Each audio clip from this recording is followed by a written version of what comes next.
deserve it, don't deserve it, don't deserve it,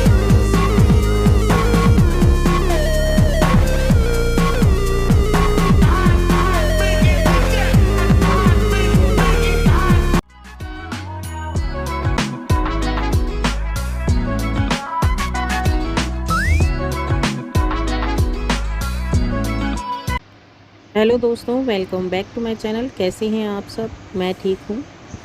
ये next day हो गया है जो मैंने आपको अभी मंदिर मेकओवर के लिए एक वीडियो पोस्ट करी थी, आपने देखी है वो। तो ये दूसरी वीडियो है सेकंड डे की। मैं अब क्या करूँगी, तो मॉर्निंग हुई है अभी, तो एक कप तो मैं अपने लिए चाय बनाई हूँ।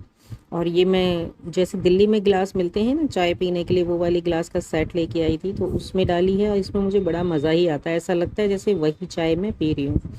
तो ये नेक्स्ट सेकंड पार्ट में शूट करने वाली हूँ आप लोगों के साथ, क्योंकि किसी भी चीज़ को हम पेंट करते हैं ना, तो वो एक दिन में तो हो नहीं पाता। चाहे हम उसका मेकओवर करते हैं, चाहे पेंट करते हैं, एक दिन में पॉसिबल नहीं है। हाँ, कुछ लोग बहुत ज़्यादा एक्टिव भी होते हैं, वो कर लेते होंगे, बट मैं तब भी आपको ये बताऊं कि इन सब कामों को करने में काफ़ी टाइम कंज्यूम होता है, और घर के और भी रोज़मर्रा के काम चलते रहते हैं, तो इसलिए टाइम टेकिंग तो होता है। पर क्योंकि आप लोगों को वीडियो देनी है, तो चीज़ें आप लोगों के साथ हम शेयर करते रहते हैं। तो मैं जो मंदिर में पेंट करूँगी उसके लिए कुछ सामान लेके आई हूँ, और सामान लेने गई थी मैं कल रात में ही।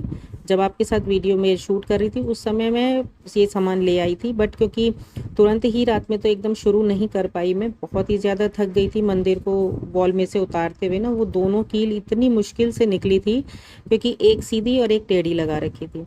तो यहाँ पर मैं जो भी कलर लेके आई हूँ वो ये सारे निकाल दिए हैं। और अब इस मंदिर को रात में हमने बेडरूम से निकाल के वापस बाहर रख दिया था, पर अब वापस इधर लेके जाऊंगी, क्योंकि अभी जो मौसम हो रहा है ना, वो काफ़ी अच्छा है, ना ठंडा है ना गर्म है, पर अच्छा मौसम हो रहा है। तो यहीं पे गेट के पास मंदिर को मैं रखूंगी, और यहाँ पे ही पेंट की शुरुआत करेंगे, और उससे पहले उसको बहुत अच्छे से पहले क्लीन करेंगे। तो चलिए शुरुआत करते हैं। तो जब मंदिर को उतार कर एक कोने में हमने रख के उसको तैयार करना है कि हम उसे किस तरीके से पेंट करेंगे, तो सबसे पहले हमें करना क्या होगा कि उसकी जितनी भी डस्टिंग है ना, तो उस चीज़ को हमें हटाना होगा, क्योंकि डस्ट के ऊपर तो पेंट चढ़ता ही नहीं है, और चढ़ भी जाएगा तो सारे ब्रश पेंट सब गंदा हो जाता है। तो सबसे पहला काम हम यही करते हैं कि उस बहुत अच्छे से उसको क्लीन करेंगे, उसको उसकी जितनी भी डस्ट है वो हटाएंगे। कोई छोटा मोटा जाला वगैरह लगा होगा तो उसे भी हटाएंगे। तो इसलिए मैंने पहले ब्रश यूज़ किया था, उससे जितने भी जाले वगैरह होते हैं छोटे छोटी सी जगह में कॉर्नर में लगे हुए हो जाते हैं, तो वो सब हट जाते हैं।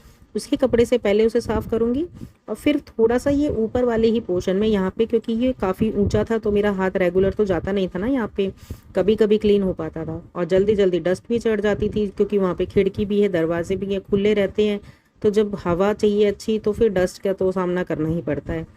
तो यहाँ पे डस्ट भी लगी हुई थी, तो ये ऊपर वाले पार्ट पे ही थोड़ा सा ज़्यादा है। तो यहाँ पे अभी थोड़ा सा कपड़ा मैं गीला करके भी पीछे से इसको अच्छे से ऊपर नीचे सारे में से साफ़ कर लूँगी, और फिर उसके बाद शुरुआत करूँगी नेक्स्ट स्टेप की।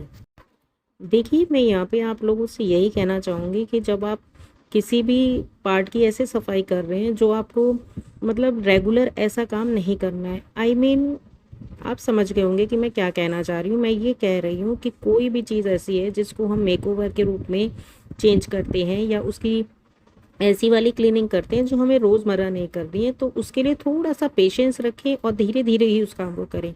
बहुत ज़्यादा जल्दबाजी में अगर उस काम को किया जाएगा ना, तो वो कहीं ना कहीं डिस्टर्ब ही हो जाता है। आप जैसी चीज़ चाहेंगे वो वैसे निकल कर नहीं आएगी।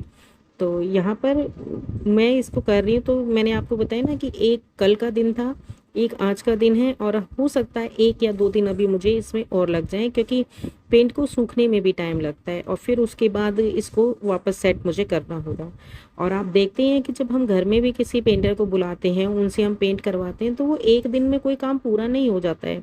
इसलिए मैं आप लोगों से भी कहूँगी, जो खुद से मेकओवर करते हैं अपने घर की चीज़ों का, थोड़ा सा पेशेंस के साथ करें, अगर आप उसका बहुत अच्छा वाला रिजल्ट चाहते हैं तो। फिलहाल तो यहाँ पर मैंने इतनी अच्छे से इसकी क्लीनिंग कर ली है कि वैसे ही मेरा मंदिर जो है वो चमक गया था।